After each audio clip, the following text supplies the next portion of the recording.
sound effect. My name is Mark. I will be your host this week. I am joined by the usual gang, Rolando, Alec, and Drew. How are you, gents? Hello. Yo. Hello. Doing well. Awesome. How are you, Mark? How was Thanksgiving for your families and or if you were with family? Did everybody have a good Thanksgiving?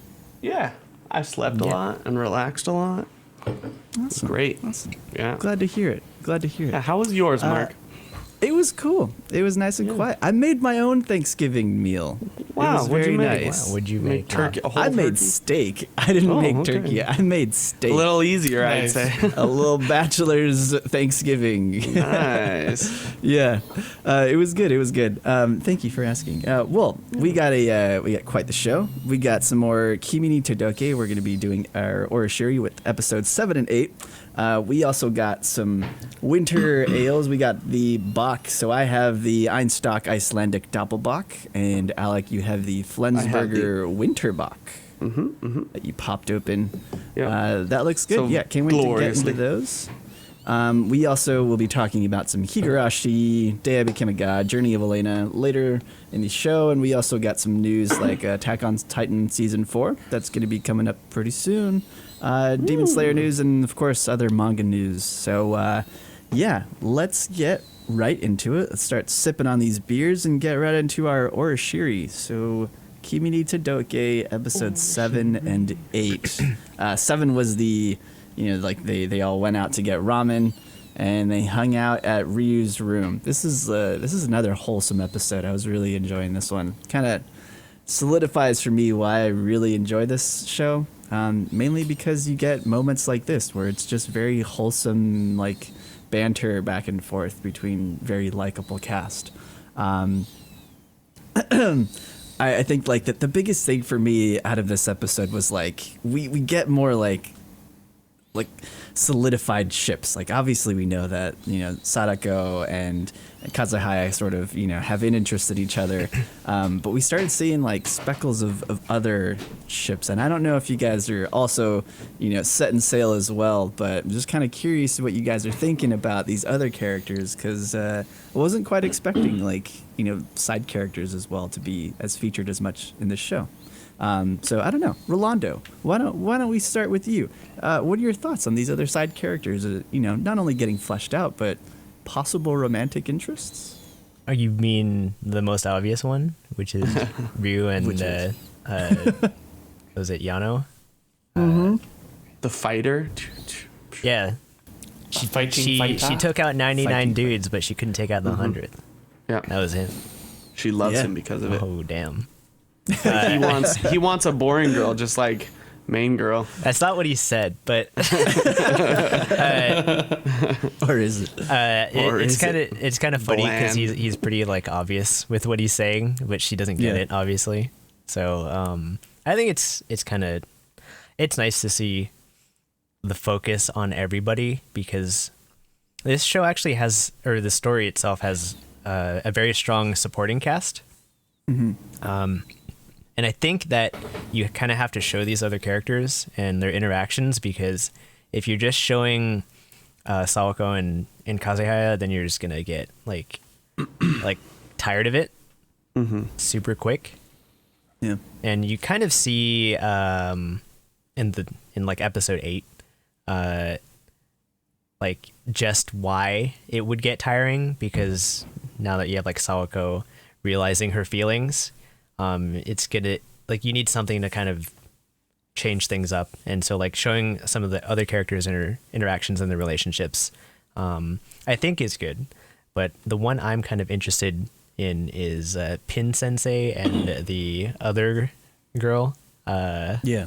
Because to me it just felt like there was some weird thing that happened at the end of episode 7 that I was like, that's Yeah, what do you guys think about that? Because I was kind of like, oh, that was odd. I was a little creeped out by it. Kind of awkward. Pin Sensei ain't so wholesome as he seems.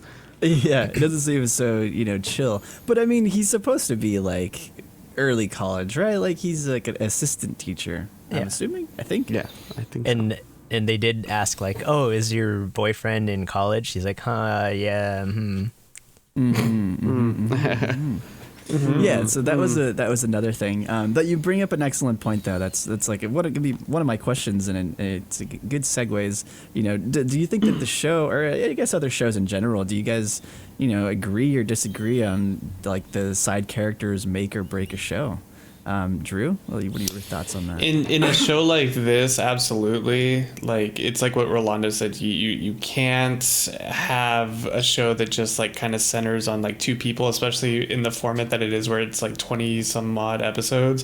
If we had like 20 episodes of like just Sawako and Kazuhaya, it would get like super boring. Yeah.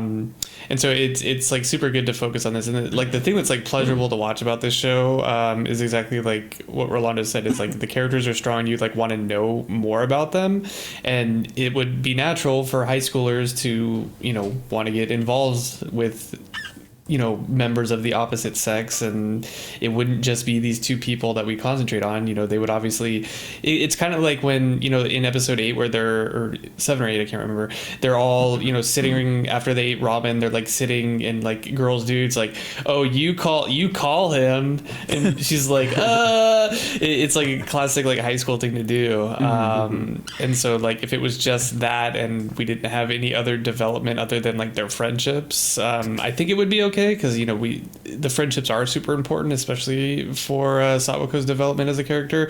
But to add like the romance on top of that is interesting to see for sure. Yeah. Alec? I agree. I don't think the show would be anywhere near as good as it is without the good supporting cast. I think if, like Drew said, it would just be really, really boring, really, really fast. And I think it just adds a whole nother kind of like realism to the relationships, and just having more fleshed out characters, because you can actually kind of get behind their conversations and their interactions and be like, well, that's realistic. That's probably a conversation I would have had in high school, or something not exactly the same, but stupid along the lines like, no, let's prank this person because they don't know what's happening right now, and we're all ganging up on them. So Yeah, that's true. I think that also speaks to like the, you know, I guess sort of like the realism of the show. It's like it has those like really innocent moments where it's like you can just relate to it, and you're like, yeah, I did stupid stuff, and like I wanted to see somebody's, you know, old yearbook just to see what they look like when they're younger, because it's just, it's funny, you know. It's like it's these little small moments in the show that really make you like, I don't know, grow more attachment to it. Oh, that was loud. You're right there. It was like a car Slendy. crash or something. It's Slendy. Oh, Rascal. Yeah, so I don't know. I really enjoyed episode 7, and you know, brings me to my last question about this episode is, you know, what do you guys feel Sadako is, you know, like what is her definition for love? Because she talks to the other characters and she's like, oh, I like Ryu, and he's like, yeah, I like you too. And then it's like super matter of fact, and then when it comes to the other two characters, you know, it's like this, like I love you as, you know, close friends, and then curious as to what you guys kind of interpreted from her feelings towards Kazuhaya when she first said this.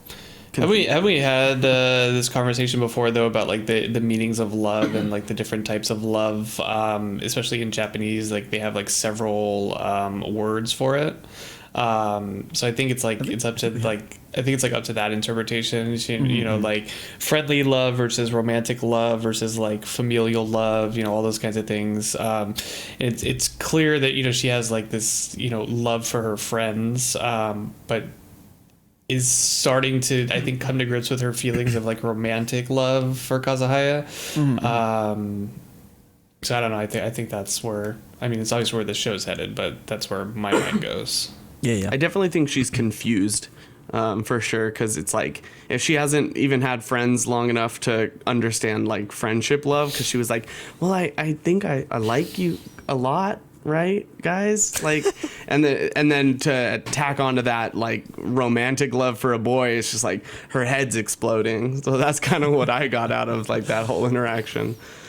Yeah, I think she's confused as well. Like you see it in episode 8, because she's like, why do I feel like my heart beating? And you even hear the sound effect of like a heart beating while she's just like focusing and like tunneling in on him as he's walking away. And she like doesn't realize it, but her body and her, like, I guess not mentality, but her mind is beginning to like notice him, and she doesn't really understand. Yeah, she's noticing senpai, and it's something that she's not really familiar with because she is inexperienced with a lot of these relationships. And then to kind of tie on to what Drew was saying earlier, so like that conversation you were talking about, like in particular, it's ambiguous and they're questioning it because like Japanese people don't really like to say like the actual word for I love you, which is like aishitemasu, but they usually just say like ski desu, which is like I like you, or like daisuki, which is like I really like you, and they kind of just use that instead. And so when she says that for like Yano and what's the other girl's name? The two girls. Yeah, the other one. When she says that for them, like it's like, oh yeah, like you can understand this is like the girl like platonic friendship love, but when she what is it? Yoshida and Yano. When they ask her about Kazuhaya, and she's like kind of like fumbling around with it, and she's like, like maybe I really like him. And that's where you're kind of like, oh, okay, like she doesn't understand it, but I think she's falling in love with him. I really enjoy the sort of like side commentary that Yoshida and Yano seem to always have, like regarding Sadako. It's like they obviously like they were like best friends, but it's like a really unique thing when you get to see like their points of view sometimes, especially when it comes to Sadako, because I mean, not only are they like funny and entertaining, but it's also a good look into like how they view her as a character and sort of like what they plan to do, because you can tell that they're sort of they're thinking in their minds and they're starting to scheme and kind of play off of it a little bit. But like like you said, it's like it could lead us to episode 8 where we get a little bit more into Sadako's sort of, I guess she's sort of understanding that she might be confused in like towards her feelings. So that's why like I also wanted to ask you guys too. It's like are you satisfied with like the progression so far? Does it seem natural? Does it seem like it's awkward at all? Just her as a character as well as awkward. I mean, her character is super awkward, but that's the point. But it's all about the growth, right? She is clearly growing as a character and like coming to grips with her feelings that she may or may not have for all of her friends. So yeah, I mean, she's awkward, but I think it's progressing naturally. Slowly, but I think that's the way to do it in this particular case. Yeah, I think it's pretty natural. I don't see her just like jumping forward like 15 steps. Even with more experienced people, fighter girl and the already adult high school girl at her sides, I think it feels natural to me. It doesn't feel awkward. Alec, what's your favorite line about steps from one of your favorite sports anime? Oh, baby steps to giant strides. There we go. Baby steps to giant strides, baby. Love that anime. Yeah, it's called Baby Steps. It's about tennis. Go watch it. It is. Go watch Baby Steps or read it too. I think at least with the way Sawako's kind of progressing, I think I would say it feels a little bit natural, because she's still like learning like what it is to be friends, and like just found out that the other two classmates were her friends already, and that was kind of funny. But I like the way they're taking like these sensations and like kind of putting the audience in her head. Like that specific scene where Kazuhaya is walking away and like you just hear her heart beating, and then like you hear her inner monologue, and then like everything kind of like the whole visual just like focuses on him. Everything is washed out. Yeah. I think the way they're doing that, it brings you into her mind and like how she's like confused, but it doesn't feel unnatural because she has had a lot of interactions with him already, and probably has the most sort of admiration towards him. But the fact that it's starting to change and she's starting to like see him like differently is I feel like that is like a, you know, episode 8 like development, you know. You're like over the halfway Yeah. point of like a full season, and you're starting to make changes in characters. Yeah. So I feel like it feels natural. Yeah, it's natural. Like it's like ready for a festival episode. That's what I'm Or getting the, or for. the beach episode. Or yeah, the beach episode. when's the beach episode? Maybe later in the season. You have to wait until they have the whole cast. Yeah, exactly. Yes. Yeah, 'Cause we that's still where have- the drama really comes out. Yeah, we still got like mystery characters like Foreign Girl, and I think that's like the main one, right? That's left. Yeah. Speaking of, I don't know, you're talking about the blonde haired chick. Yeah, Or the you're talking about fluffy, different- fluffy hair. I don't know if she's like blonde. Is she blonde? It's like Light, light brown. I don't know. Light with pinkish hue. Which one? Yes. The one that I was think so. focused in this last episode. Yeah, Okay. Yeah. I thought she was blonde. she can be blonde. Mark. She can You be know blonde. what? She to got you. light hair. She's All got right. light hair. Whatever. I'm just thinking This is that, like, anime. This is you gonna be know- whatever you want it to be. No, it's real. Well, speaking of, I mean, it seems like, yeah, she was featured in this episode. It seems like, I don't know, to me, it seems like she's still scheming. Obviously, she still kind of has a thing for Kazuhaya. What did you guys think about, like, her little, like, playing it off, like, to her friends, like, ha ha ha, like, you know, like, I don't want to be what did she get nominated for? The representative, but then she ends Class up rep or taking it whatever? anyways. Oh yeah, because Yeah, she it heard just he was made going to me- be. The festival Yeah. rep Yeah. person. It made me or think that something like she's like a little bit more conniving than she lets on. I don't know how you guys. She's like Two Faced, right? She, you know, she's one way with her friends, but then like has the internal monologue that we're not like keen to, but you can kind of see it with like her actions, it seems like.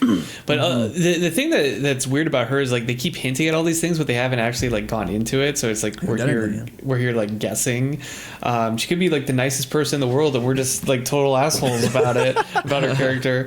But Watch too much anime. yeah. I think she's one of those.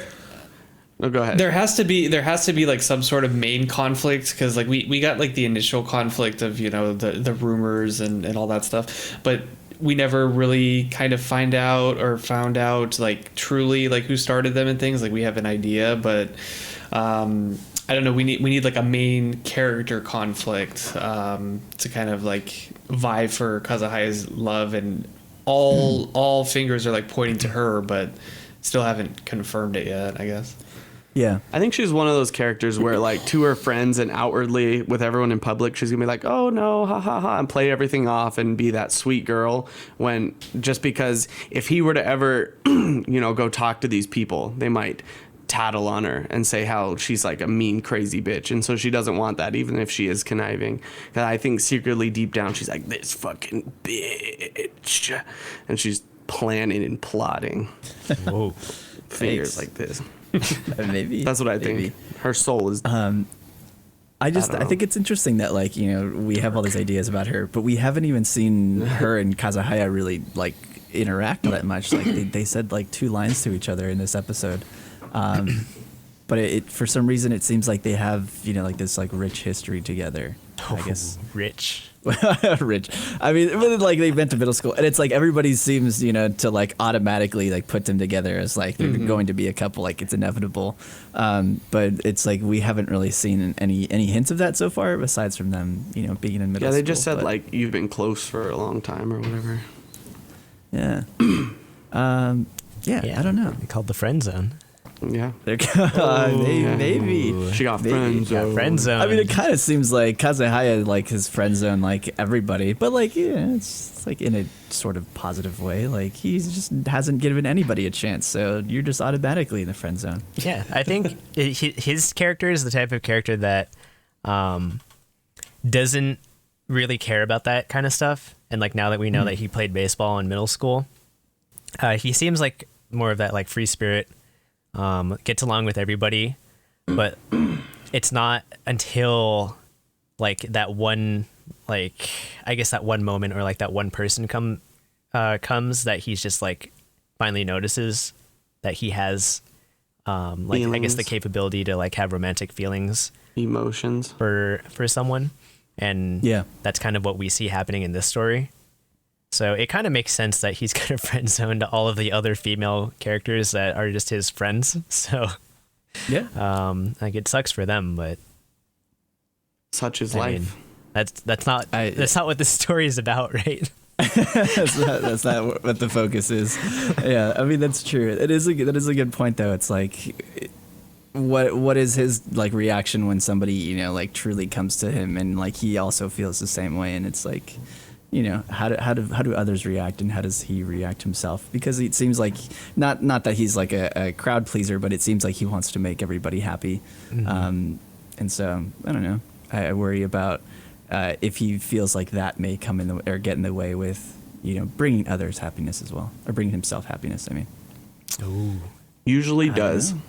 It usually does. Interesting- Usually interesting you try to point. make everybody happy. You sometimes lose track of making yourself happy. Oh, that's deep. So there's some, Mark there's some 2020. deep words. Beautiful.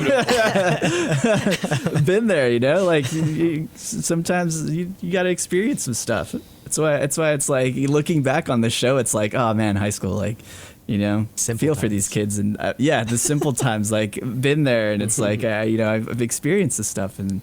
Yeah, it's Simple like times. sometimes I worry about kids, you know. Them kids are doing Sometimes you when they're realize not on your they're- lawn. it's not so on them easy. Yeah, when doing they're not them on. TikToks nowadays. Yeah, no, this episode 8 it was a good episode. I like I like where the sports festival is going. I like the whole little thing where it showed up like everybody's history and experience with sports, and then Sawako's is like nothing, It's like no experience whatsoever. No, the best was when they put that whole epic thing where she's like, "Oh, she's gonna kick that soccer ball," and then in my Yeah. mind, I'm just like, "She's gonna miss it," Yeah. and then she just straight she misses it. Yeah. Whoops. Charlie Brown. Charlie Brown.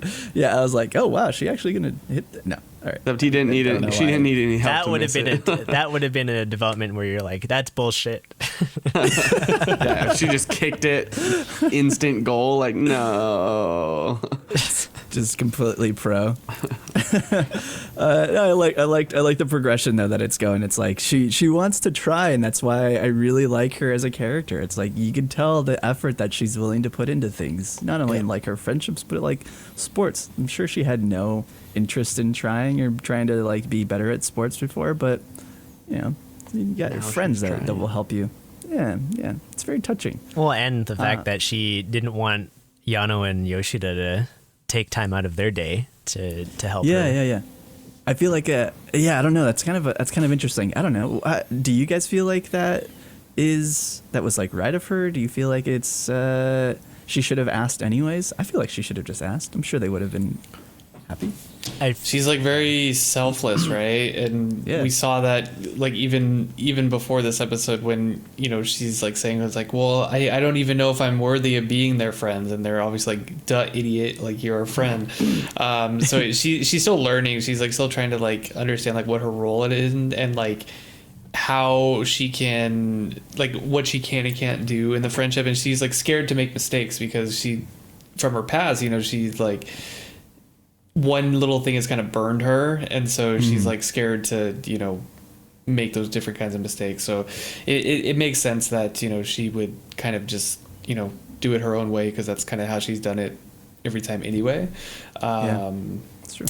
So Yep. That's fair. That's what I think as well. All right. All right. Well, anything else from these episodes? I'm looking forward to watching more. Same. As always. Same Z's. Every time we get to watching this for the week, I'm like, Yeah. I need to find a different show to binge.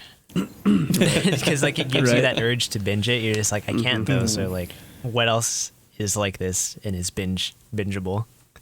Yeah. Well, I actually forgot that we were not discussing these episodes last week, so I watched them, and then I was like, I went to go watch them again today, and I was like, I started 7. I was like, oh, I already watched this. Yeah. Well, I'm just gonna watch it again anyways.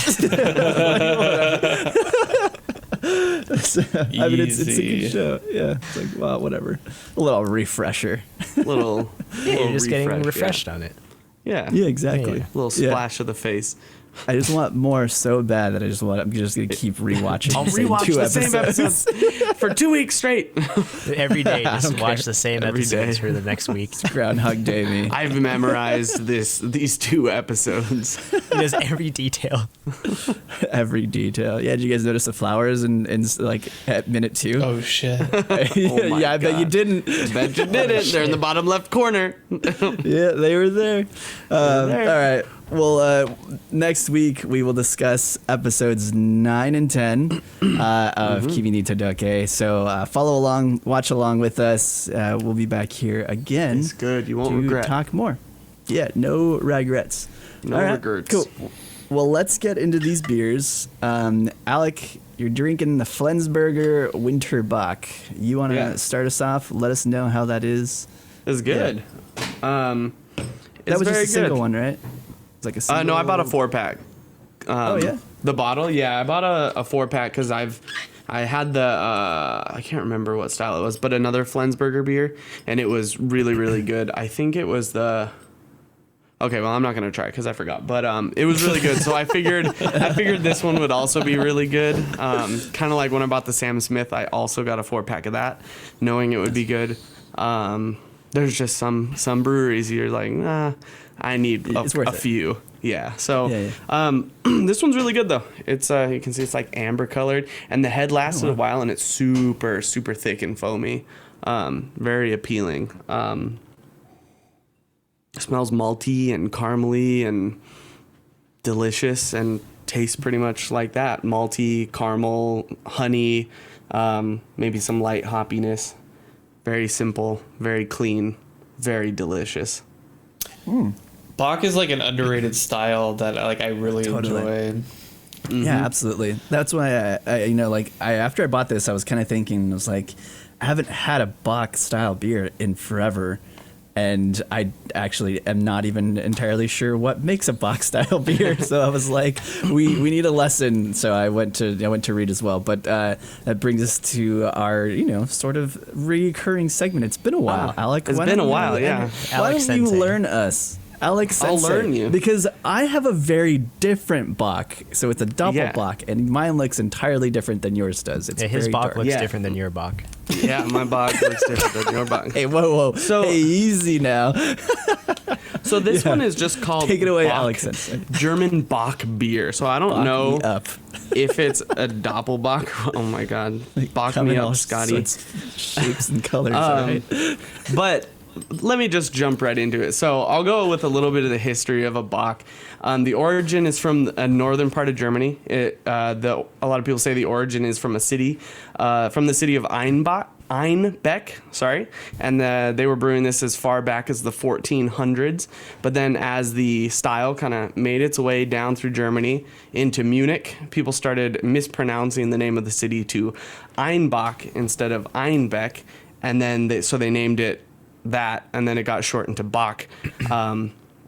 And what was it? Einbach, I believe that means, or Bach means billy goat in German, I believe it was, or Einbach. And Bach is just a billy means goat. yeah, A billy and goat. so, and then they later shortened it to Bach, and then that's the name we have, and that's also why you see billy goats on a lot of Bach style beers.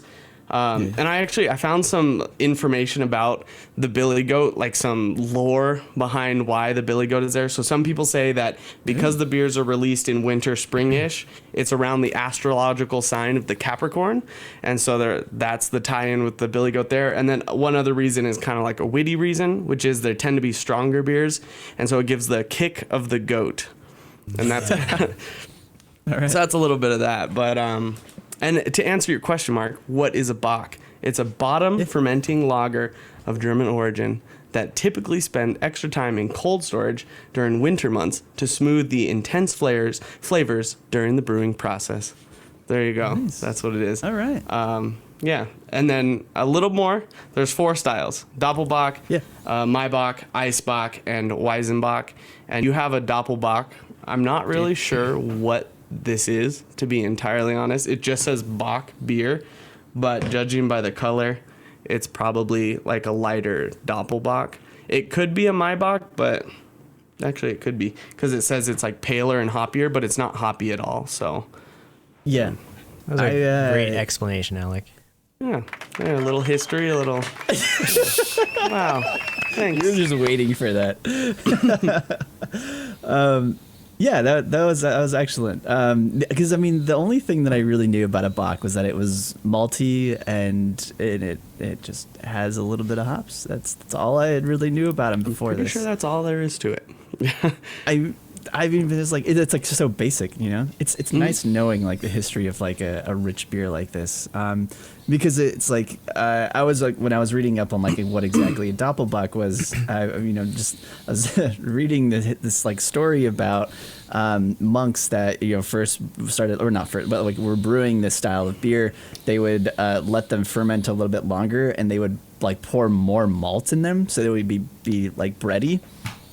So that since when they were fasting, they could drink this beer and it was like having bread. Yeah. So then they called them Liquid bread. Yeah, which is amazing. It's like, Yeah. I wish I was a monk so I could go fasting and just So I drink could go beer. fast on beer, And you get so drunk. right? All the time. That's incredible. They're just having Well, I know that- takers every day. Well, didn't they back in olden days? Didn't they drink a lot of beer because it was like safer to drink than water? Yeah.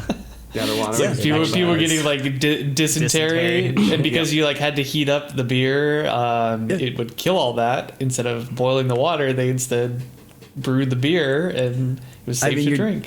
You're drinking water out of like wells that are not treated, or just river water. So it's like Or maybe ran not the with best, the but sewage of your. yeah, your town. exactly.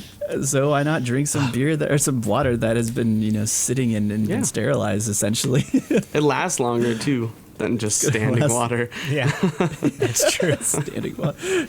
Oh, we gotta clean this shit again. Fuck.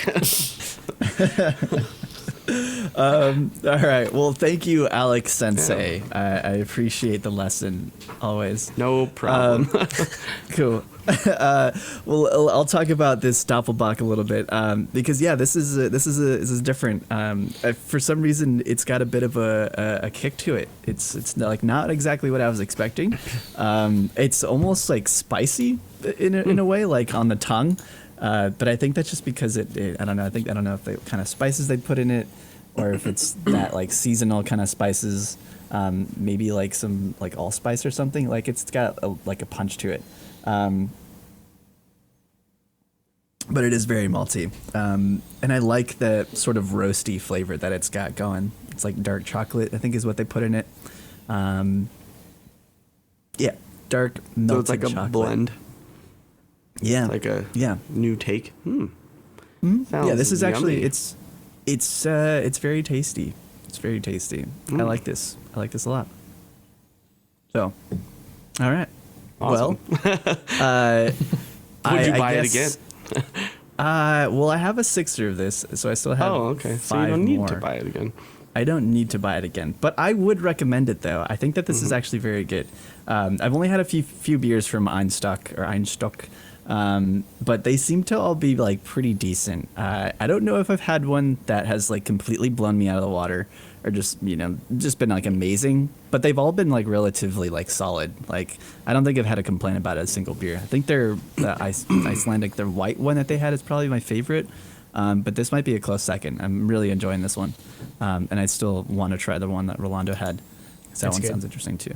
You should try this. It's not from I them, do wanna but try it's that. Good. Yeah, yeah. When I looked it up and then I was reading about it. It sounds pretty good. So It makes And then a you ordered it. thunk noise. Yeah, and then he ordered it. and then Then I you ordered it, it. yeah. Immediately. 15 are coming. Yeah, I'm getting a whole pallet full. Yeah. Yeah, I'm gonna fast and just drink. Yeah. Just drink Bocks. beer. All the time. It's a holiday season fasting, Just drink beer. There's Let's do it, guys. The 12 days of Christmas. Why not have 12 Bocks? Why not have 24 days of Bach? Sorry, let's not get too drunk. Too crazy. All right. Well then, Alec, you want to give us final thoughts and a rating on this on yours? Yeah, I definitely this is a really good style of beer. It's very uncommon if I have one.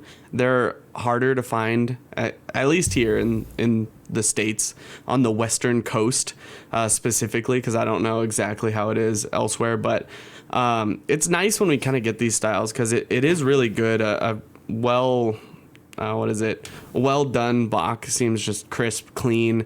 It's a strong alcohol, so it kind of gets you feeling warm and fuzzy. But this one in particular is really good. Flensburger, I've only had 2 beers from them, but this is the second one. Both been delicious, and I look forward to trying more of their stuff. So this one I'm gonna give it a 4.25. I think it's really, really good, and definitely recommend it. Tasty. All right. Tasty. That's me. It's 7% too, so Oh, is one it? bottle's good. I was going to ask. That's interesting because so when I was reading about like the Doppelbox, a website was saying that just because it's like a doppel doesn't mean it's actually like a double. So sometimes they have more alcohol percentage, sometimes they don't. That's just essentially the style that they claimed it just because they have a darker coloring to them. But this one's only 6.7%, so it's a little bit lower than yours. But yeah, I do enjoy this beer. I think this is very good. I'm gonna enjoy the rest of the ones that I have. I'm gonna give this a 4.25 as well. I think it's solid. I would definitely recommend this one. So Nice. In my research, the Bach style alcohol content can vary extremely greatly from 7 to 57%. 57. Yeah, 57%? The strongest beer of record was an ice Bock, which is they partially freeze it and then remove the ice to concentrate the flavors and the alcohol. And there was a company or a brewery, let me see if I have, it's the Fanconian company, and they brewed a ice Bock that was 57%, and I think it holds the record for the highest ABV beer still. Why would you? I don't know. Maybe drink because you that? can. Oh, drink it? I don't think I would. I would try a little sip and be like, wow, that was a Yeah, time. you have a little like dropper, just like Yeah. just slip me Right? a little drop. Put it in a little that's one can of Glencairn. beer, right? Yeah. Yeah. You just smell it and you get buzzed. Yeah. Ooh. Just wafting the You're like, fumes all off right, of that thing. that's good enough for me. I'm good. I'm No gonna thanks, I can taste go it from sit- here. I'm gonna go get some- No, I think that's crazy. I didn't know that Yeah. they made them that strong. But I was gonna, I think I it's was rare. thinking, I was like, what other Bocks have I had? And I had to look up like at least what other Doppelbocks. So Ayingers, they also make a really good Doppelbock. I've had that, and then Weinstefaner. I forgot I had their Doppelbock. It's the Corbinian or something. I had that a couple months ago. Also very good. Can't go wrong with a Weinstefaner. Yep. No, you really can't. It's true. You gonna take a field trip to Germany? Yeah, just like a little quick ride. A little quick drive to Germany. Just take a little billy goat ride to Germany. Hop on that billy goat. All right. Well, again, just to close this out on our beer. So I had the Einstock Icelandic Doppelbock. Alec was drinking the Flensburger Winterbock. Yup. Cool. Well, let's jump into some news. First up, we have Attack on Titan is going to return in 1 week. So that is December 7th, the fourth and final season, which will air on NHK. And it's also going to be airing on Netflix starting on December 11th. So 4 days later. 4 days later. Yeah, it takes them 4 days. Yeah, the full to season. get it. They got to ship it over from Japan to Netflix, and then they got to transcode it. Yeah, the full season. No, I don't think it's the season. I don't just think like, that's hey, not true at all. NHK, you get to air it once a week, and Netflix gets the They whole got full thing. rights to it. Can you imagine? Netflix They got has the more money. money. Yeah. All right. We'll give you the $1 billion. supernatural All mystery- right. Do they probably have that much money. Anyway, the Supernatural Mystery Romance show Inspector will be receiving a second season, as announced by Kodansha over the weekend. Their Twitter released a new visual art and a short promo video recapping the first season. But And why? the first season is also available on Crunchyroll. For Nice, a anybody short who promo hasn't- video that recaps the whole season. That I think that Drew's face just Yes. explains that right there. That's just how the show is. Discount, It's really all you discount Monogatari. I mean, it's really old. Yeah, you could listen to one of our previous episodes where we talked about it. I think it was in like a 3-episode rule that we did earlier this year. I think it was. Yeah, I think the feelings all around were pretty like it had potential, didn't meet it, and it wasn't that great after that. Main character is annoying. Yeah. I mean, It's convenient that she knows everything. Yeah. she knows it all, dude. She knows it all. If you know it all, then there's nothing Girl to with surprise Cain, you dude. anymore. Yeah, but she's not the girl with Kane that you like, though. Yeah, she's No off. offense. She's bad girl with Kane. But Girl with Cane always has. When's Classroom of the Elite knowledge. getting a second season? It's not. Yeah. It's not going to, They- nor does it deserve they- to. they went- It Anyways, deserves it. It's so ridiculous. How are we gonna find out about Girl with Kane? Yeah. They How went are we differently know from the source Nana? material. They can't have a second season. Munona Nana is essentially Classroom of the Elite, but even worse if that's Girl possible. with girl with. I don't know. Yeah. Anyways, Girl with no the power. staff for the King's Raid anime has announced that they are canceling the Blu-ray disc release and thought you were sales gonna due say to canceling the rest of various circumstances. No, it's still going on. It's still going on strong. The website doesn't say whether they plan to release the anime on disc in the future, but to stay connected through social media in case of any future announcements. Moving on. Oricon has released the 2020 bookend light novel ranking charts, with Kimetsu no Yaiba absolutely dominating the lists. Demon Slayer held 24 out of the top 30 positions on manga volume sales for the year, with One Piece, Attack on Titan, and Spy X Family taking the other spots. For the light novel ranking, Demon Slayer took the top spot again, followed by ReZero, That Time I Got Reincarnated as a Slime, Sword Art Online, and Kusuriya no Hitorigoto, which is a great series. I highly recommend either the light novel or the manga. So yeah, that's, I think, the Apothecary's Assistant. It's about a female, like she's training to be a concubine, but also wants to be a doctor. Yeah. So, yeah, it's really good. Cool. All right, more manga news. Kodansha's shoujo magazine Nakayoshi has announced that they will be publishing a new manga starring the current reigning champion of the U.S. Open, Naomi Osaka. The series will be releasing in February and will be drawn by Futago Kamikita, who also did other like Precure works, and will be overseen by Mari Osaka, Naomi's sister. The manga Haganai, I Don't Have Many Friends by Itachi and Yomi Hirosaka, will be ending in January issue of Kadokawa's monthly comic Alive. The manga currently has 18 compiled volumes and will release its 19th volume early next year. Lastly, and some other random news, Universal Studios Japan announced that the Super Nintendo World area will be opening on February 4th next year. They released a short video highlighting the Mario Kart Koopa's Challenge attraction on YouTube. We also have the video on our Discord, or we can post it in chat if anybody wants to check it out. Yeah, We can't it looks go. Cool. It looks sick. Can't, but AF. it looks cool. Yeah, it does. Yeah. No one can go. It looks dope. We can't Unless, go. unless you live in Japan. Do you really think it's going to open, though? Like, Yes. I know their numbers are very low, but I'm It- very just... There are people that are, like, I'm pretty sure it's open. Like, not Disney's- that like Disney's part of open? the park, but like Disneyland and USJ are open. That's crazy. Probably limited, it's not America, like limited so. capacity though. And they also follow rules. unlike we do over Yeah. here. They wear masks and It's true. social distance. That's Not yeah. just believe it's a hoax because it's not.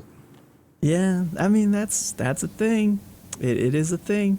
It is a Well, I would love to go someday, whenever the U.S. opens, Yeah. and whenever we're allowed to travel. Yeah, I'd love That to go would to the be U.S. awesome. Open. That'd be cool. Yeah, Yeah, I would love Whenever actually US love to Open. go to the U.S. Open. That would That's a actually- separate Yeah, thing. that'd be cool. Yeah. That's maybe two different. Yeah, Either, yeah, golf. either the golf or We're the both tennis there. one. Both. ¿Por qué no los dos? We're there for both. All right, that does it for our news. Nobody threw anything down here, but any rants or recommendations for the week? No more discount Monogatari. Yeah, you gave him his rant right there with the news. Yeah, that's actually true. The rants, like, what's with Higurashi?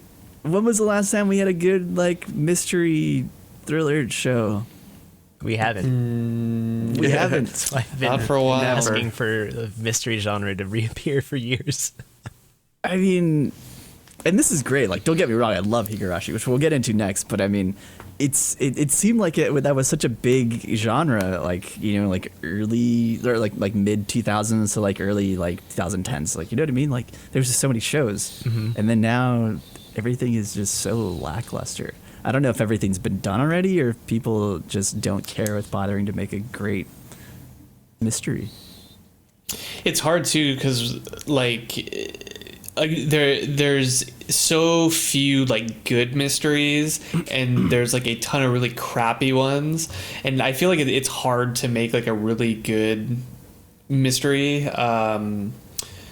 I don't know. It's a difficult genre to do right. Yeah. And even in like regular like films and stuff, like one that comes to mind for me that I really enjoy that is like somewhat recent is A Girl with a Dragon Tattoo. I thought that was like a really good Adaptation. good book adaptation. Plus like told very well through film, and then you see like other things that are like not as good. I didn't really enjoy Knives Out. A lot of people Oh, you like didn't? I was about to bring that. I liked it. a lot of people liked it. I don't know, it felt like kind of like over the top to me, and like kind of goofy, whereas I think if it took itself like more seriously, like Dragon Tattoo, it would have been a little bit better. But I don't know, it's just a genre that's really hard to do correctly, I think, and that's why not a lot of people do them. I guess it's true. They just need to start adapting Stephen King novels. Into anime. Well, I mean, they're in doing that anime. with TV shows. Adapting them well because God, I really enjoy Stephen King. He is a fantastic novelist. The adaptations that are done are like usually pretty awful, but the problem with Stephen King has too is ending his books. There's a lot of them that do not end very well. So there's that too. Yeah, there's also I'm a big there's Stephen also a King lot of fan. anime that do the same thing. So Can't close. Can't true. close. Can't close. But like, he have like, there's like 3 series out right now. At least like there's like 3 on Netflix that I've seen that are based on Stephen King novels. There's a lot of stuff based on Stephen King stuff. And almost all of it is done poorly. I mean, it's like you get shows that are being put on like CW. You really can't set the bar too high. You can't expect too much out of it. I feel like it's true. It's like the Gotham show. I'm pretty sure that was on CW, but it's like Yeah, like all I the was like DC all the superhero DC stuff is on shows. CW. all the yeah, exactly. It's like I was like, you know, I think it sounds awesome. It'd be great to have some really cool DC superheroes on TV, but you just put them on CW. It's not gonna. Well, I mean, Warner has like basically all the rights, I think, to the DC stuff, or maybe they have like an Yeah. exclusivity contract. I Yeah, don't they think do. it's done very well for them. I mean, it's brought the money though. That's the thing. It's like any money to them is just like, well, whatever. Anyways, all right. Rants over. Let's get into Higurashi. We started the third arc with the Curse Deceiving Chapter Part 1. So first off, right off the bat, time reset again, and we're just not going to ask any questions. Cool. I'm glad we're all on board. Konnichiwa, my Maragu. He's the best. That guy's great. So we're starting off with the Satoko arc, and like immediately too, I'm just like already over Keiichi. I find him so he's getting like more and more annoying. Like as the show goes on, I thought he was pretty annoying to begin. I don't with, know. now it's Normally, I getting hate characters like this, but he's like our lovable oaf, right? We're just like we're following him through this like mystery, and like he doesn't know what's going on. We have no fucking clue what's going on, and he's just like he's this goofy idiot, and you're like, all right, here we go, let's burn the house down. He summoned like a Kamehameha like fire wheel beam in his house. You know, it was pretty cool. He Good put stuff. a whole ladle of oil into a fucking hot pan. And he goes, now this is cooking. It's like the best line. Just Like the like, best fucking- line. you just gotta get a meme of like fucking Gordon Ramsay yelling at him, this beat red face. Oh man, I think that's one of the best lines of the season. Just now, this is cooking. Oh man, And he just gets fucking knocked out. Yeah, they need to do like a gif of Satoko coming in and drop kicking him, but it's just Gordon Ramsay's face on top of him. just kicking him. Be Uncle Roger just kicking him. Hiya! Just screaming it. I mean, yeah, the Keiichi, man. I just this kid kills me. He he's kills just an me. idiot. He's dope. He's so sick. Yeah. I don't know. I just like so the other things that popped up in this episode were Satoko's family. We're on this. It's a big thing since this arc is going to be about her. We get a look into what happened to her family, which is very tragic. Also seems a little convenient that it had to happen, or it happened on the day of the festival. Now and I'm like curious, just want to clarify something. The Oyashiro festival is the same as the Watanagashi festival.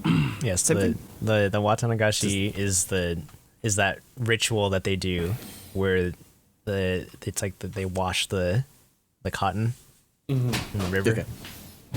It's the same thing. That's where Same thing. Rika's dancing with her ritual hoe. Chopping entrails. I mean, futon. Futons, yeah.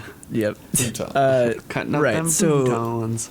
I mean, that was just, it's like super tragic, but also leaves me questioning, if they disappeared on that day, what is the truth? Because the same thing with her brother. I have no idea. I'm like completely lost. I have no idea what you guys think about the brother situation. Did he disappear? Did he run away? No, it's like He gone. Is he gone? like they always talk about it happens the day of the festival or like the same time 3 years ago and then the same time last year, so it's like it's very convenient that this keeps happening, but we don't know why these people start missing. Is it having to do with like the hive mind of the town? Is it they just leave because they're like trying to escape the town? There's just too many unanswered questions. We don't know the full story, and it's like, God, you can speculate, but it's like I feel like we're not even close. No. Yeah. Yeah. I don't. And it's like I don't feel I overwhelming. have It's like any idea. overwhelming, right? It's like super overwhelming because there's like all this stuff going down, and you're like trying to figure it out, and it's just like there's almost too much, but it's like that's a good thing. I'm like at the point where I'm like, I'm just gonna take the ride. Let's just go. It's like, I don't want to think too much about things because then it ends up being more of the last arc Nonsensical. and more Shinsekai Yori. I think it's Everything better. is possible. I think it's better what we're doing is to like watch and take the arc as a whole and then try to analyze it, because you go episode by episode, it's too difficult because it's like it It's like changes on like an episode by episode basis. So I think it's like fair to like do what we're doing and like keep notes and then like look at the chapter as a whole and kind of figure it out from there, because like each time it starts, time skips and we go back, it's just like they throw so much at you and you're just like you're still trying to Really, you're still trying the to last one. Yeah, you're figuring out like what the heck happened in the last one, and then all of a sudden you're thrown in this like completely different scenario. All the characters change, and it's just like it's overwhelming, but You get in a good possible way. It's not bad overwhelming. It's just like there's a lot that you have to take in, and trying to figure out on episode 1 like kind of like what's happening is like very difficult. That's true. Yeah, which Alec, yeah, you mentioned it's like we got a new character, and now we get I guess 2 new characters technically. We get the uncle, and then the creepy coach who mentions that he wanted to adopt Satoko, but also marry her. What a fucking weirdo! Yeah, that was icky. I didn't like that at all. I didn't like that whole car. And then like he's like laughing. Keiichi's like scooting away, and he's like keeps scooting closer. He's like, bro, back up, bro. No, it makes sense. So if you, the way they introduce his character is pretty funny because like it is just like, what the fuck, dude? You're just a pedophile. Yeah, that seems like it first. Not okay. That's so, illegal. Like his character, his character is like that, whereas like it is like it does kind of look predatory, but they did it in kind of a more comedic way back in the original, where it's just like they like kind of poked fun. He's like, oh yeah, like you want to put her up in a maid outfit, but now it's like. That's fucking weird. That's creepy. We don't say that here. Yeah, it came across as really creepy. But then when Shion showed up and started saying the other stuff, I was like, okay, I guess this is just a joke. I guess it's yeah. I guess. Nobody else is Really uncomfortable. funny. He's like really winky. He's like, it's a joke. He's like, No, I He's don't. got his hand down Keiichi's pants. I know that's what you want. I can feel it. Oh god. Oh my Move god. on quickly. Yeah. Oh my gosh. I mean, speaking of other creepy guys, we got the creepy uncle guy. Like, I don't know what to think about that guy because we've seen him. He's in the ED twice, I think. He's like standing behind Satoko and in the doorway, and she's like crying or something, and then She's like holding the bear. Yeah, and then I think that's also him when he's like laying in the bed or on the futon, and there's just like empty bottles around him. I think that's Satoko. I'm actually not sure if that's Satoko. Hair color. That's not Satoko. Oh, it's not Satoko. Oh, okay. Somebody else? Yeah, It's the definitely brown hair not. girl. It's definitely not Satoko, is what I'm saying. Okay. Because Satoko Yeah, is a little girl. Yeah. Oh, you're saying the guy on the futon's Well, not we- Satoko? We learned that like little kids are like not off limits. Yeah. What I'm saying is Satoko is the little blonde girl, not a grown man. Oh, I know that. I know that. I mean, like, shoot, I think that was her in that picture, though. I think that was her. But I don't know. With the guy laying on the ground? I think it's the other girl. It was the Reina. first girl, Reina. Is it Reina? Yeah. Oh, okay. Because she's holding the bento boxes that are all tied up. That she brought to what's his name's house before she But it's the stabbed same him. guy. What is that? No, different hair color. I mean, maybe he dyed his hair, but different hair color. Because I was looking, I was Probably like, that's the uncle. Who the fuck is this guy? It was the colonel. Oh, The Colonel. Oh, Kenta-kun. Colonel. Kenta-kun. He's hanging out at her house. Yeah, I don't know. That guy seemed creepy. So yeah, I don't know. I think that's a good point you make, though, Drew. It's like, should we be dissecting this, arc as a whole, unless something like some huge revelation comes? No, like we can still talk about it. It's just it's hard to come to any sort of conclusion after like one episode of the start. It's just like it's introducing too many new things. It's like it's overwhelming. Yeah. Yeah. It's That's really fair. fun to listen to you guys like ponder about what's going on, and it's just so hard to not say knows. anything. I'm sure. This show's Nobody crazy. knows. There's like It's- something that it's I could fun, definitely though. tell you guys that would make you guys feel a lot better about like what you're doing, No, but I don't do don't it. want to say it because it's Don't just do like, it. no, I want you to Say it. find out. I can't stand it. It's just so fucking Don't hard tell to us, not tell you please. about how the format works. That it's just so funny. God damn you. Kensakun. God damn it. Now I'm just Santa-san. not Now I'm just gonna keep thinking about it. I don't know. All right, let's move on. This damn show. By the way, did you guys catch that very well drawn scooter at the end of the episode? Beautifully Yeah, it's drawn. great. Wow, Beautiful That was artwork. so beautiful. Oh my gosh. Yeah. Very Was that from the consistent. first season? It's like, what the fuck is this? Oh, it's a scooter. Why did they just like someone drew it like this big and then they just resized it? Like, It's like See, just Quickly. recycle the assets. Recycle the assets. Quickly, draw a just scooter. Recycle assets. It's fine. It's fine. Someone drew it We on a already have the sticky same. note. Why don't just and they use it again? scanned it in. Scanned it. Put it Very in. cool. Very neat. All right, let's move on to the next show. The Day I Became a God, and of course, again, like spoilers as for most shows that we talk about. This was episode 8, I believe, or 9. I'm gonna say 8. Anyways, I think this it's is Hina's backstory. I think it's 8. I think after the last episode, we got like some wholesome making a movie, and it was all fun and games. Of course, we're gonna get hit with some more some feelings, More heavy. But yeah, I just kind of wanted to get you guys' thoughts on like 2 things. So like some big things happened with like Hina's backstory. Like one, they find out the truth about her family, and her mother died. Her mother died. She had this really degenerative disease when she was younger. Didn't think that she was going to live very long, and then they find out that her father's alive, and he thought that she was dead. So I wanted to get you guys' thoughts on these 2 questions that I have. So, do you think it was Yota's place to try and help Hina find her father? And then, which will also tie into my next question, is do you think that her father made the correct choice of not wanting to have anything to do with Hina? And really, those are like 2 very poignant questions for the episode, but I feel like they tie in together at least. I want to know Rolando's thoughts on it because it feels like a very Japanese thing to do. Like, it's like putting yourself like kind of first, and he's like, and the dad keeps saying to him, he's like, if you were in my situation, you would understand, but you won't. You're not, so you can't understand like why I made that decision. I feel like it's like very like Japanese thing to do because like I don't know in our culture, at least, it's like family is like kind of super important, and it's like less important than like keeping up appearances and things.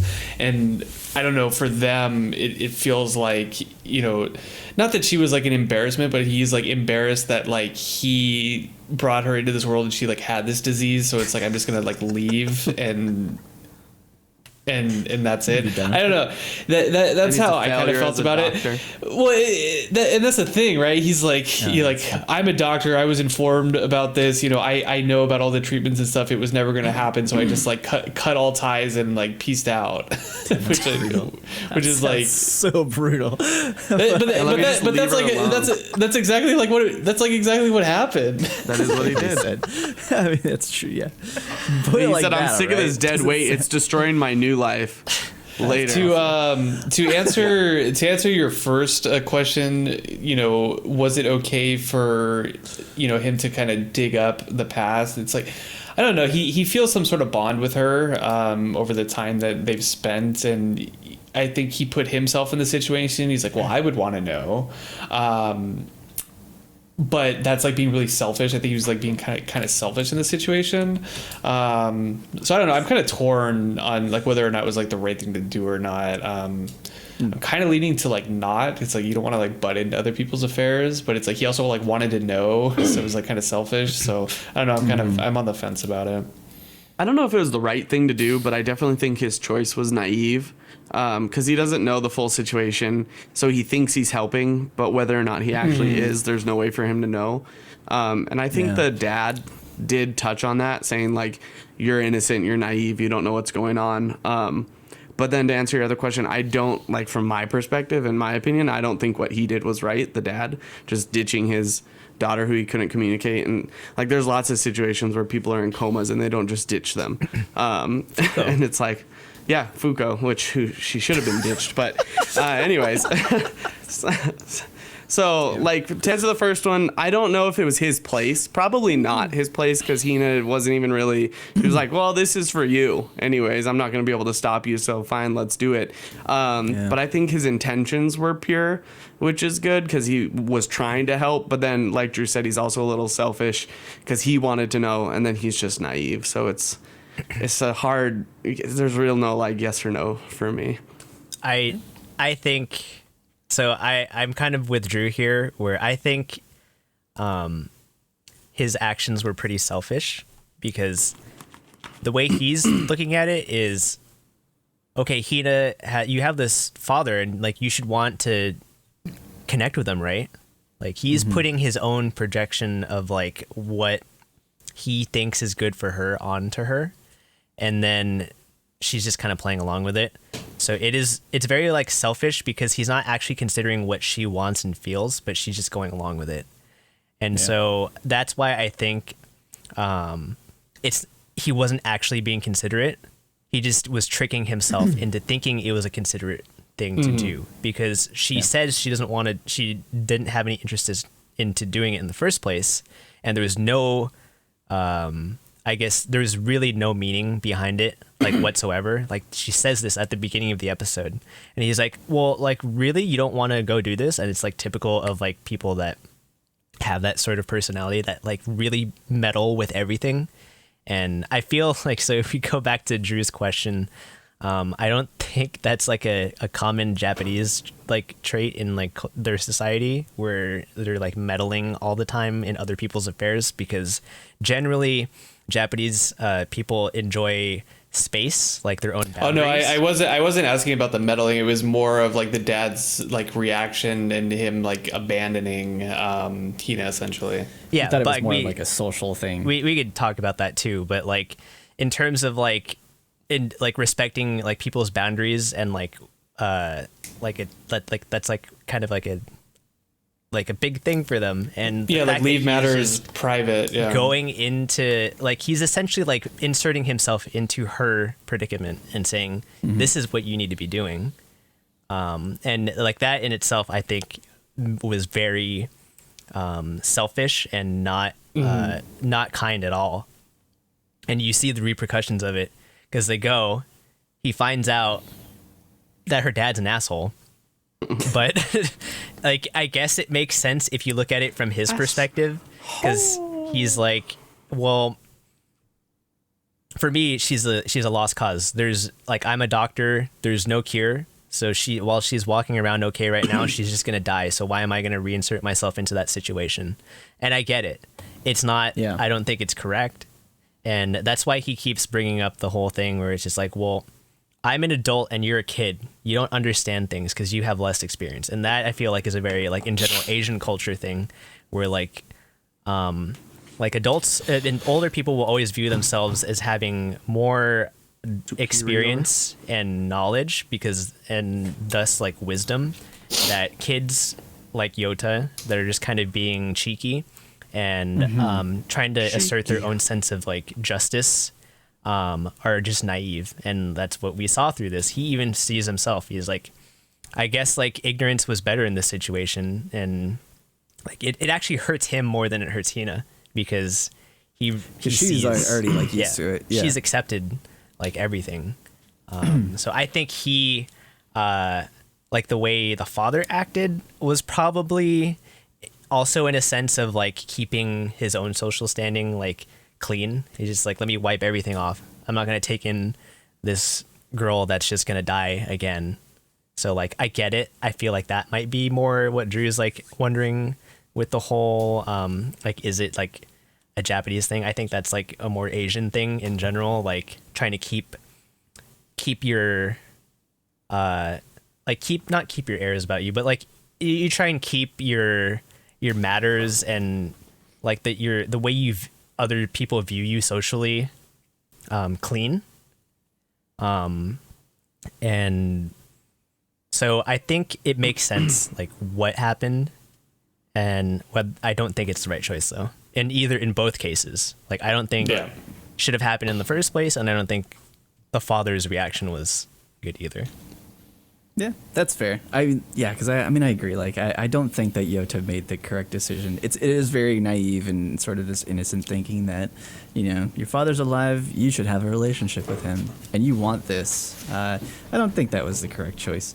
But yeah, like I kind of agree with you guys. Like, that I kind of feel like a little bit differently. I do think that like the father's decision and like his reaction was pretty cold, and yeah, I don't think he really made the correct choice.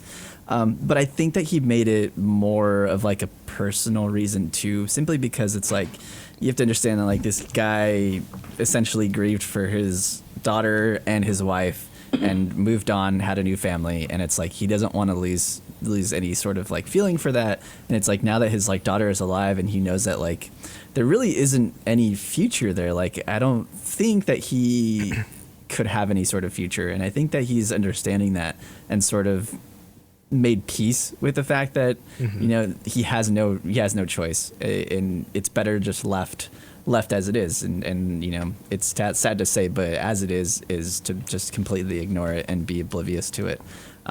So I think that, yeah, like his decision was pretty brutal, and it sounds really harsh, but I don't know. I kind of feel like he sort of made the correct decision in a way.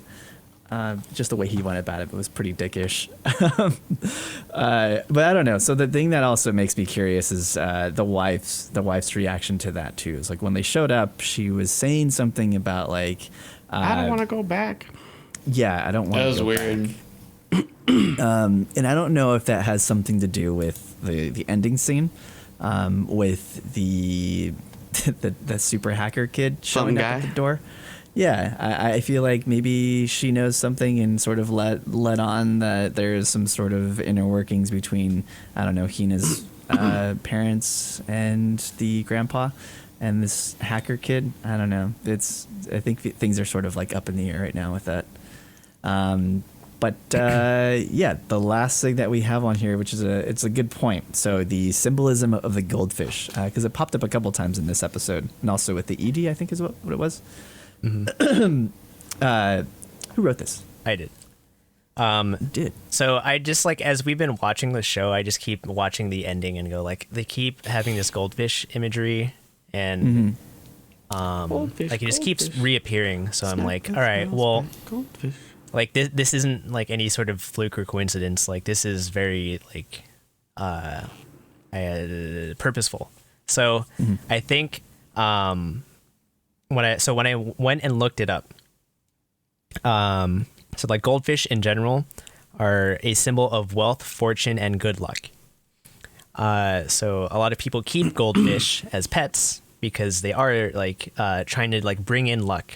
And like apparently like a very like feng shui thing to do is to keep like a bowl, like an empty bowl for like goldfish, and just like you're inviting like goldfish to come and like bring you luck kind of thing.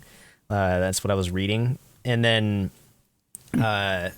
it's like in general, like there's different types of goldfish. So it's like koi are a type of goldfish. And I think like in this case, because they're showing like the small type that they caught like in the festival in the other episode, I think Hina is sort of like this type of character.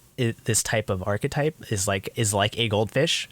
So she has this like godlike power that's bringing fortune and wealth to Yota and everything like his family. But at the same time, we now know that she's got this shortened timed lifespan, and we know goldfish are very Don't live too long. they're like a little period in time, right? You know, so They don't have a long. they don't have a long lifespan, and so I think Hina is like sort of playing this. She's bringing this luck and good fortune to Yota, and will go away and disappear. Hence, like you look at the imagery at the end of the ED sequence, and like it's just like a shadow of like a goldfish. It's like in and like ungone. So Yeah. I think it's gonna play a big part in this series. Yeah, I think so too. I think that that sort of leads me to question. It's like where does the series go from now? It's like we know that the world is ending in, was it 4 days now, which is soon. And again, it's like we have to ask the question, like, what does this mean? Is it Well, we have actually 4 the world- weeks. We have 4 weeks. Because an episode comes out every week, so we got 4 weeks No, till it's the 4 world ends. It's 4 days for us in the real world, and 4 weeks. Yeah, what does this mean? Does it mean that the actual world is ending, or does it mean that, is it something else? I'm still sticking with my theory. Sticking with it. What's your theory? What was your My theory? theory is that this is a figurative end for Hina. Yeah, I'm kind of with you there. I'm with you there. I think she's an AI. Oh, Do you? that's a good theory. That is a good theory. That is actually a good theory. What makes you say such a bold claim? So, here, you want me to spell it out? Spell it out for you guys. Isn't that what we're all Yeah. Well, so her father thinks she's dead. She was like on her deathbed, like couldn't talk, couldn't communicate, had this degenerative disease. Like how does she come out of that essentially? The grandfather was like this like savant programmer, and we kind of like see that with Who is a savant? Sorry. And we kind of see that he has ties with like these weird organizations like the the Hacker Kid and like all this stuff. So it's like my idea is like he brought her like back to life like with this like AI and it makes sense like why she has like all this like omniscience and this power, but like she doesn't like actually have like any of that. It's just like she's able to like pull information quickly and analyze things. It's like that's why she was so good at mahjong, things like that. So she's like able to like analyze things and like do these like predictive models and things to like quote have omniscience. I don't know, that just makes the most sense to me. And her time is running out because however she was built or whatever, the program will die or something, and that's the time that she has left. Or she's using like predictive modeling to say like, okay, all this stuff is happening, so in 4 days logically the world has to end. So something along those lines. I don't know, that's what makes the most sense to me. No, that's like a really interesting theory, I think. Yeah, no. I was also thinking that it's like end of Yota's world, because it's like creating this whole new world around him because of Hina, and then when she goes away, that ends. I think that was theory. initially like what I said. I was like, this could be the end of Yota's world, but I think I was like, and then probably Hina. I feel like this is, since she's able to, be omniscient. She probably gotta predicted herself. Yeah. Or disappear. I'm just letting you guys know if I'm right, I'm gonna pop off so hard on stream. I'm gonna lose it. I'm gonna fucking lose it. It's a good theory though, because like even the ending sequence has like all the digital like imagery as well. So Yeah, it is. It would also make sense why the hacker kid is like trying to find possibly her or find the grandpa. It's like useful, right? Everyone wants the technology. Yeah. I mean, that's otherwise, why are they very hacking interesting. into those high security supercomputers and all that? Hacking into the gate, dude. Oh man, they gotta hack into the gate. Oh shit. Lintado. That's a really good theory. All right, you heard it here first. This is Drew's theory. If he's right, he's gonna go. Pop off's gonna be huge. 5 other Yeah, go people that crazy. were like, I had that theory first. Sorry. All right. Well, I guess only time will tell. Cool. Speaking of of time, Yeah, there we go. yeah, Journey of Elena. That didn't do it on purpose, but it worked out. But it worked Journey of out. Elena. Messing with time travel. It tends to mess back. I actually just watched Endgame or Infinity War and Endgame like 2 days ago. This is random. But yeah, this is a good episode. I think Rolando said it in chat. He was like, you need to make sure you watch this before stream because this is crazy and it's going to be good to talk about. Because yeah, this is a wild one. I definitely saw shit going bad from the first minute. So Yeah. you said It said time travel. I was like, Don't mess with time. If we've learned anything from animes, do not mess with time. Well, also at the very beginning of the episode, there's the disclaimer. This episode may contain things not suitable for younger audiences. It's like, oh shit. all right. we're gonna strap in. I mean, yeah, this is crazy. It's like as soon as we get like the backstory too, I immediately was like just wondering like how are things going to go wrong, because it would have been too perfect if it ended like light and fluffy. Like that's just like what was going through my mind like the entire episode. I don't know, man. Yeah, this is a crazy one. All right. I'm gonna tell you this. So, as soon as they mentioned time travel, and I'm just like, I know they're gonna talk about how they're gonna go off of some like, diverging line and timeline and all that stuff. Because like, in order to keep everything safe, like they have to come back to the same world.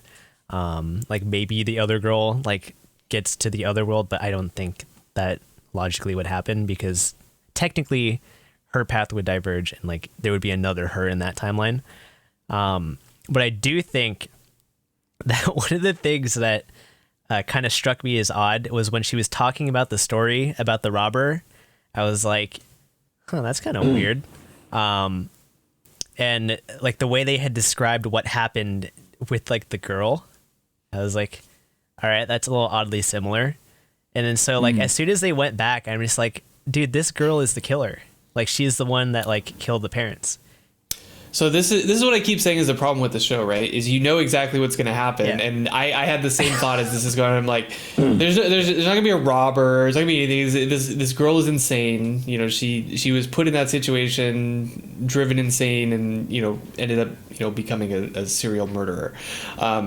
However, this episode is good because it's not something that is like a common story that is like retold, time after time or whatever. It has like common themes, but it is told in a new and compelling way. And so like the episode before this with the dolls and this episode are like perfect examples of like where the show shines, even though you know pretty much what's going to happen. The journey is. Yeah, the journey of Elena. The journey is fun when it is presented like this. And then I keep going back and I think about the stupid like throwing grapes episode and just like God, this show is just like so inconsistent to me. But I don't know. It's predictable, but it is when it shines very brightly. And I think I wrote this in Discord too. It's like this exact episode is like the reason like why this show is so good and why I hold it at high standards, because it can reach that level and then it just like does dumb episodes. I'm just like, like give me like I crave like the good episodes. So I don't know. That's why I kind of hold it, to the high standards, because I know it can do it. Like you want to motivate your kid. I know you can do it. You could do better. Here's my counter argument. So, do you think that maybe some of the more impactful episodes are more impactful because there are episodes that aren't as good, in your opinion? Like the grape. No, I think for me they would have the same impact regardless of if there was like a bunch of crappy episodes and like good episodes like what we're seeing. It doesn't change my opinion of the show. Like if they were all good, that would be like even more awesome. If because there's some bad ones, do they elevate the good ones even higher? Not really. I don't think so. I don't think about it that way, at least. That's fair. I feel like it sort of needs these like lull in between episodes if we're gonna have episodes like this. I do agree that like the grape throwing episode and like the ones with the flowers was like they're pretty weak. So like love the grape throwing compared to this episode, it's like I think like I feel rewarded after having like a great episode, because it's like, oh man, that was great, and maybe I need a little bit of a break next week. I don't need as much heavy murder episode. and betrayal. Which is like kind of wasn't expecting it, but it's cool. Like it's not cool. It's exciting when you get something that's like very like serious like this, and what you were thinking is going to be a lighthearted show. It's cool when the like children are murdering their parents. I can't say. She's like, murdering each other. I'm not saying too that you need like every episode to be like as brutal as this one, because even the episode before was lighthearted and kind of, you know, fun and interesting, and it was a good episode in my opinion. So it doesn't, you don't Caliber necessarily of episode. Exactly. I think that's the perfect word for it. It's like the caliber. You don't need it to be like super brutal to, you know, be awesome. Just needs to be consistent, I guess, with the storytelling. See, No, that's fair. Yeah. I see. The thing is, if you compare this to something like Cowboy Bebop, Cowboy Bebop does have episodes that were kind of like, okay, like great, but I think I guess that lends to Drew's argument that he wants like the longer, more than one episode arcs, because Cowboy Bebop isn't fair to compare this to, because Cowboy Bebop has other characters that you kind of care about, where this is like kind of solely focused on Elena. And even when, you know, some of the side characters of Cowboy Bebop are doing stuff, it's still kind of an interesting break, because you like, I like Ein, you know, I want to see like him eating a bunch of mushrooms and going nuts, or you know, you really like you know, Ed and all the crazy hijinks that she gets into and stuff. So it's and you know, Faye has like that kind of tragic backstory. But you care about those characters already, though. Exactly. And so that's why, you know, you can go off and kind of do some of those like less like good core story episodes and still be a great show. Whereas this, it's like, it's just pretty much Elena. I don't really care about, you know, weird Yuri girl, witch, and, you know, sensei, and, you know, everybody like that. It's like, I just don't care. And Elena's not interesting enough to carry a not as good episode, in my opinion. So, well, I guess what I'm getting at is you're saying it's not a fair comparison because you're already invested in Cowboy Bebop's characters, though. So, like, if someone is already invested in the characters in this show, they can find enjoyment in... No. What I'm saying is, like, I don't go into Cowboy Bebop being invested. You learn the characters develop, and you are okay with watching the rest of those characters, like, do other things that are not, like, part of the main story. That is what I'm trying to get at. Yeah, and I'm just comparing how they both have episodes that they do the same thing. And as long as you're invested in those characters and how it develops, you can find enjoyment in both. Sure, but what I'm saying is, in my opinion, Elena is not an interesting enough character to carry those side stories. But to your point, yes, like if you dig Elena, she's like the greatest thing since sliced bread for you, then I guess, you know, it can be interesting. She's not interesting enough to carry those kind of episodes for me. Yeah, I feel like she's a likable character, but to like solely focus on like just her, because I don't know, at times like she could seem like kind of two-dimensional, because it's like she's just going about her journey, like trying not to get too involved. Like she's really fun, like she's really cute, and she's likable. She's a basic bitch. That's what she is. Yeah, like there's nothing like entirely like crazy, which is like not really like a bad thing, but it's like, no, it's not bad. She doesn't have like entirely like too much to go off of, because she's so young, and like she's like learning about these things for the first time. That episodes like this, where it's like we get something that, like, should she have gotten involved with, you know, it's like we get these sort of episodes, and then that's what kind of brings about more into her character. And I think that's also the reason why I really like this episode, versus like others where it's like you don't really care about it, like what's going on in this town full of great people, and they're great people. They're great people. They're great people. I'm thinking about it. I'm thinking about it more too, and like really Elena. Too much. So I'm thinking about it a little bit too, and it's like Elena really isn't all that important to the story, because she doesn't actually do anything in the episodes. I think minus the doll episode where she is like personally like attacked, but like in all other episodes she's just like a bystander. And for me that's why it's like she's like not very important, and she doesn't really like, I guess she gets like a little bit of development, but you just kind of, she goes from place to place, and she like doesn't really have any. She does have an effect on people, but she doesn't really like develop at all. She just like, I'm here. All right, go to the next one. All right, go to the next one. See the story. Which is interesting. And so it's like, do you guys feel like she is becoming more involved as these journeys go on? Like, do you think that this is the correct choice? Was it the correct choice to get involved in this one? I know she I mean, did for money. her motivation is money. Like that's not a very good. Her motivation was money. Yeah, her motivation was bad, and honestly, the ad was a sheer red flag. Like, oh, come do this thing for tons of money, and you don't really got to do much.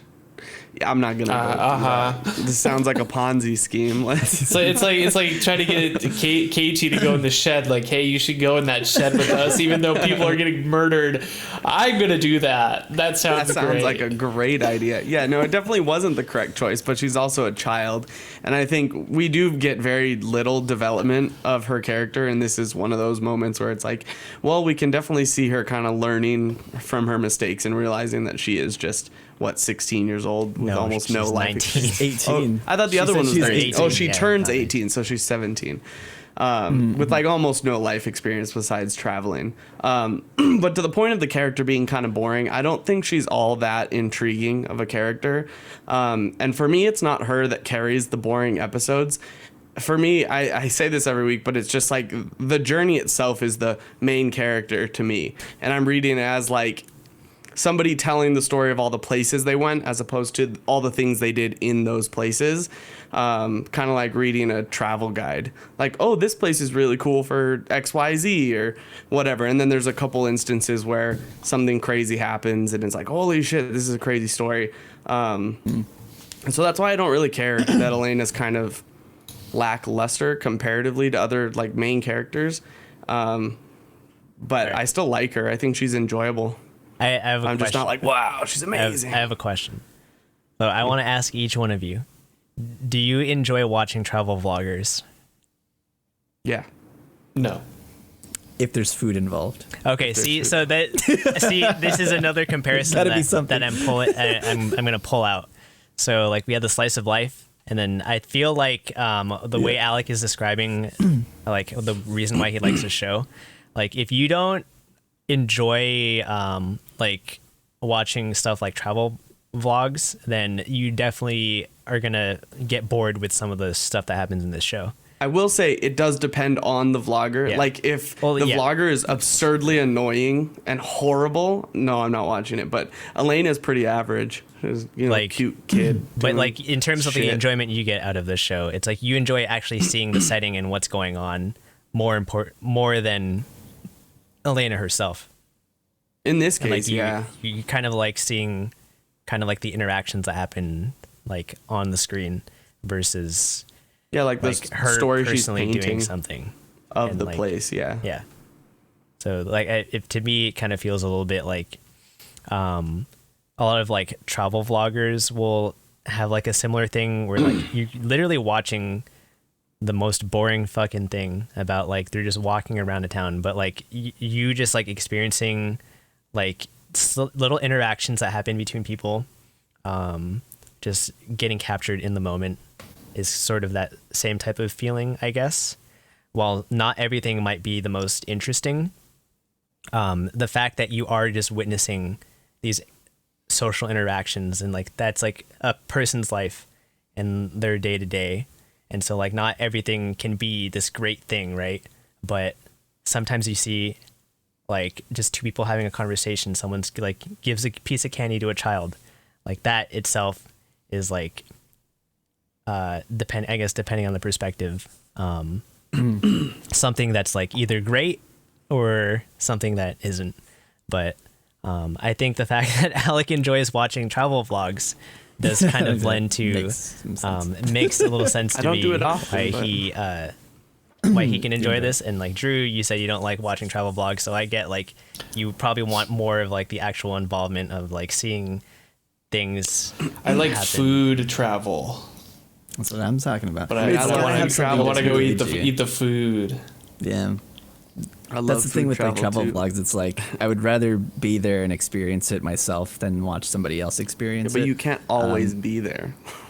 I Especially mean, yeah, now. but like at sometimes. Yeah, I guess that's true. That's what makes me like not want to watch like travel vlogs recently because it's like I can't. I have like literally no option. I have no choice, so I can't do that. But if that wasn't the case, there's always an option. You know what I mean? It's like, sure, Yeah. I could hop on a plane, but now I can't. So now it makes me Hop on a sad. plane at LAX. Yeah, like that's why I don't watch Strictly Dumpling anymore, man. I don't want to see him traveling the world eating delicious foods. I can't do Well, that. I can't even. my get issue around is it. it makes me too a lot hungry. Of those channels, I a lot of eat too those channels much. like his are all pre-recorded stuff that was done That's before. true. Yeah. Travel restrictions. Yeah, but still, it's like makes me want to do that instead. I love Anyways, those types of shows, but I can't watch them because I already Make eat you hungry. enough food every day. And then I'm like, let me just cook this chicken pot pie while That's I why watch you eat it. this. Or that's why Sounds you great. watch it while you're eating. Yeah, but then you finish eating and the video's still going. You're like, well, now I'm hungry again. now I want that still. Now I still want that. Yeah. Not this pitiful mistake of a meal. I don't know. I mean, it's like I want. Actually, I enjoy watching Elena get involved. I think it's fun. I think it's exciting, and I think that's what will help help her grow as a character. But I mean, I guess only time will tell. I guess we'll kind of see what happens from now on. It's like she said that she wanted to travel for how long? Like 3 years? I don't remember. Forever. Or I ever? honestly She don't never remember. wants to go back home. Ever. Never? No. She said, fuck Oh. this place. I I mean, I agree with you. guess It it's- is cool when she gets involved. I'm along for the ride. I enjoy it for Enjoy it whatever they throw regardless. at me. Yeah. Alright. It's a fun All right. show. Well, it is a fun show. Yeah, I mean, I'm always looking forward to watching it. So it's always an enjoyable watch. All right. Well, moving on. I just wanted to talk about our favorite show. I mean, my favorite show. Some Haikyuu, because this last episode was crazy good. I won't spoil anything for those Still of you not who caught haven't up, watched but it. I or am caught catching up. But I did want to kind of bring up something that I there. believe we probably talked about before, but it's like the pacing in this show. And this is one of those episodes where you really appreciate the pacing of a sports anime when it does things correctly and when it does it well. And in this episode particular, it's like you have segments of the show where, a play could last, all of like 5-10 seconds, but it gets dragged out and it gets prolonged and you get to experience all these players. But in this episode specifically, it's like we get these really quick back and forths, and then we get these long drawn out segments that at times during this episode, it was only maybe halfway through and I thought it was like already almost done. I was like, man, this episode's like going by pretty quick. And then the last 10 minutes just like flew by in a blink. And I was like, damn, that was pretty mind blowing. And it's awesome. And it's, just gets me thinking about the rest of the show. It's like, I don't know, like Rolando, like you pretty much binged it and it's like just watching things back to back. How is that for you, like experiencing the pacing in the show? Is it worth it? Is it worth just going through it quickly, or is it worth taking your time with? I think watching the first 2 seasons were good to binge because, especially when you get to something like the 3rd season, it's like that's one match, and you watch it, and then if you watch it week by week, you start to get like, fuck, what's gonna happen?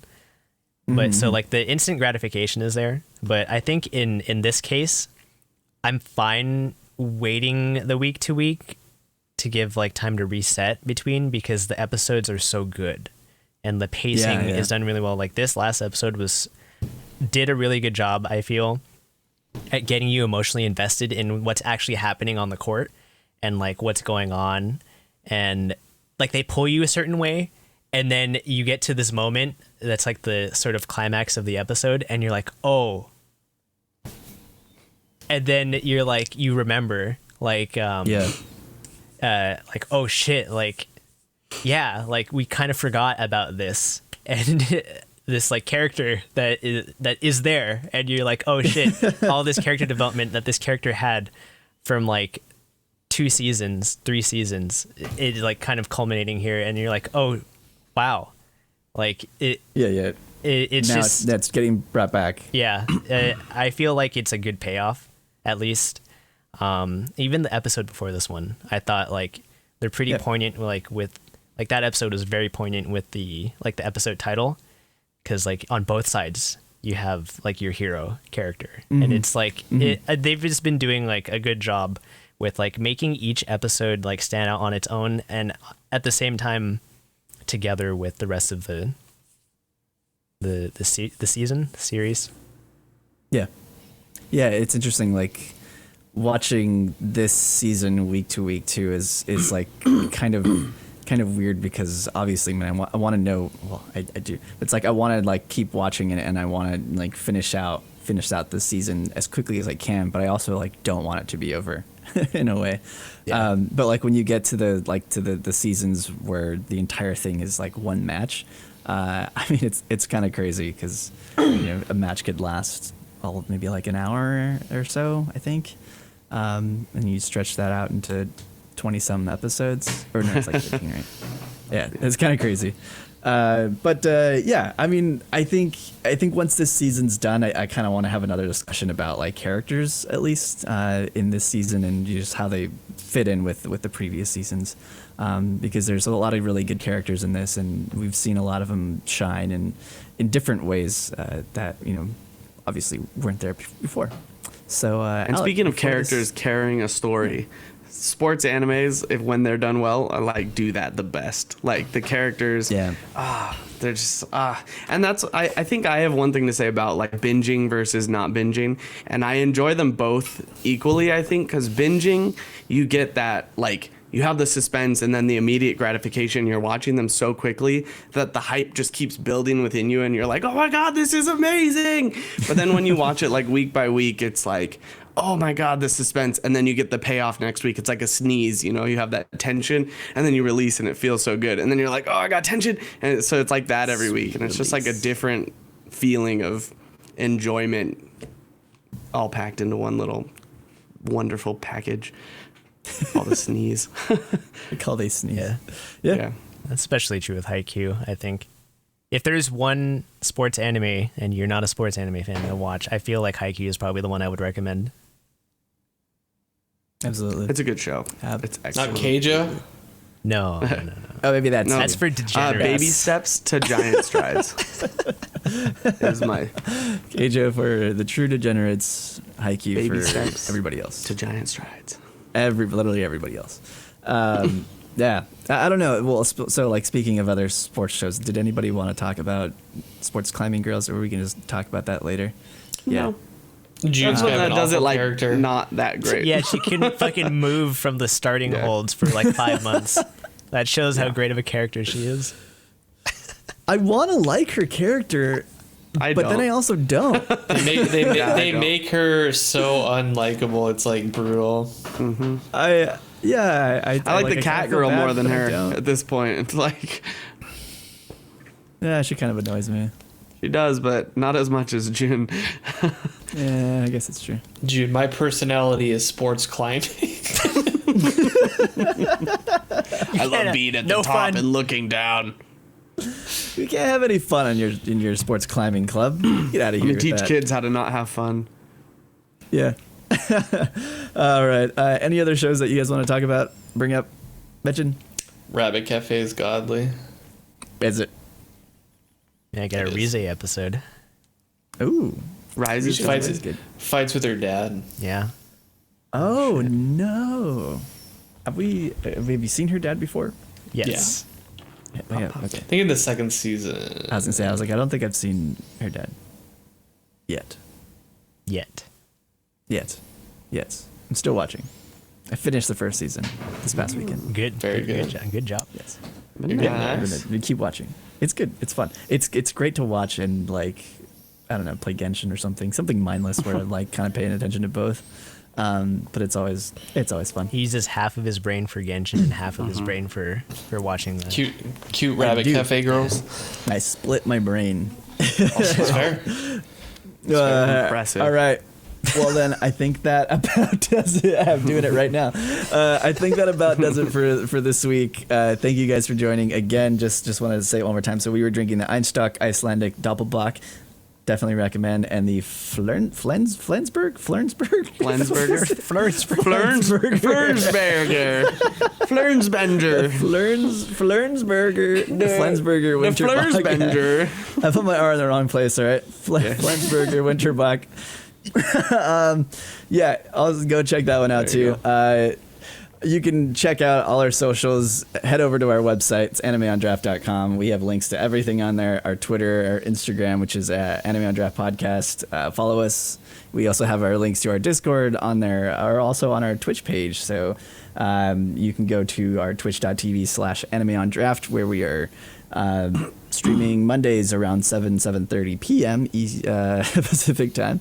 Not Eastern. Yeah, so not Eastern, Pacific time. So join us next week. Next Monday we'll be back with more Kimi ni Chidoke, some more Higurashi, and some more other random stuff. So yeah. If you have anything else that you want to talk to us about, contact us on our contact page or on our website, or you can send us an email, contact@animeondraft.com. And if you feel so inclined or if you feel so generous, you can leave us a review on your podcasting service of choice. Leave us a 5-star rating. Leave us a comment if you want us to read on the show. If you want to let us know how we're doing, we'd greatly appreciate it. So yeah, thanks again for joining us, and we will see you all next week. Bye-bye. Bye. Goodbye. Bye-bye.